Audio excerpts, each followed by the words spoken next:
তারকা সন্তান হলেই সাফল্য বাধা ধরা, প্রচলিত এই ধারণা ঘিরে বিতর্ক কিছু কম নয়। চলে যুক্তি পাল্টা যুক্তিও। তবে ফিল্মি পরিবার থেকে এসেও অনেক অভিনেতাই হারিয়ে গিয়েছেন বিস্তৃতির অতলে।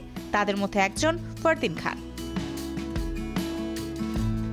বলিউডের বিখ্যাত পরিচালক এবং অভিনেতা ফিরোজ খানের ছেলে তিনি। মাত্র 24 বছর বয়সেই অভিনয়কে পেশা হিসেবে নিয়েছিলেন। 1998 সালে প্রেম আগুন সিনেমা দিয়ে বলিউডে তার হাতেখড়ি হয়। সে বছর সেরা নবাগত হিসেবে ফিল্মফেয়ার পুরস্কারও পেয়েছিলেন তিনি। এরপর আর পেছন ফিরে তাকাননি ফারদিন।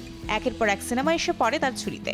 2001 সালে প্যার তুনে ক্যা ক্যা সিনেমায় তার অভিনয় নিয়ে চর্চা হয়েছিল দর্শক মহলে। তবে ফারদিনের বেশিরভাগ সিনেমায় মুখ থুবড়ে পড়েছিল বক্স অফিসে। কিছুতেই যেন দর্শক মনে ছাপ ফেলতে পারছিলেন না তিনি।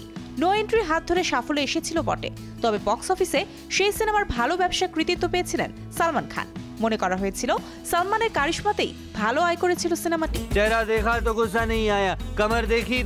একের পর এক ফ্লপ সিনেমা, ইন্ডাস্ট্রিতে ধীরে ধীরে নিজের জায়গা হারাচ্ছিলেন ফারদিন। 2010 সালে দুলহা মিল গয়াতে শেষ দেখা যায় তাকে। এরপর অভিনয় জগৎকে বিদায় জানান তিনি। 2020 সালে পাপারাজ্জির লেন্সবন্দি হন ফারদিন। অভিনেতার ছিপছিপে চেহারা তখন গায়েব, ওজন বেড়ে গিয়ে তাকে চেনা দেয়। তবে চলতি বছর ওজন কমিয়ে ফের আগের চেহারা ফিরিয়ে আনেন ফারদিন। বলিউডের বিখ্যাত কাস্টিং ডিরেক্টর মুকেশ ছাবড়ার অফিসে দেখা গিয়েছিল তাকে। তখনই তার প্রত্যাবর্তনের গুঞ্জন গাঢ় হয়। দুনিয়া জাহাঁ কি দৌলত হামারে কদমোं তলে হ্যায়। গত 1 এপ্রিল নেটফ্লিক্সে মুক্তি পেয়েছে সঞ্জয় লীলা বানসালির সিরিজ হীরামান্ডি। এই সিরিজ দিয়ে দীর্ঘ 14 বছরের বিরতি ভেঙে ফিরেছেন তিনি। ওয়ালি মোহাম্মদের ভূমিকায় নতুন করে আলোচনায় এই অভিনেতা। অনেকেই আবার তাকে পর্দায় দেখে নস্টালজিক হয়েছেন।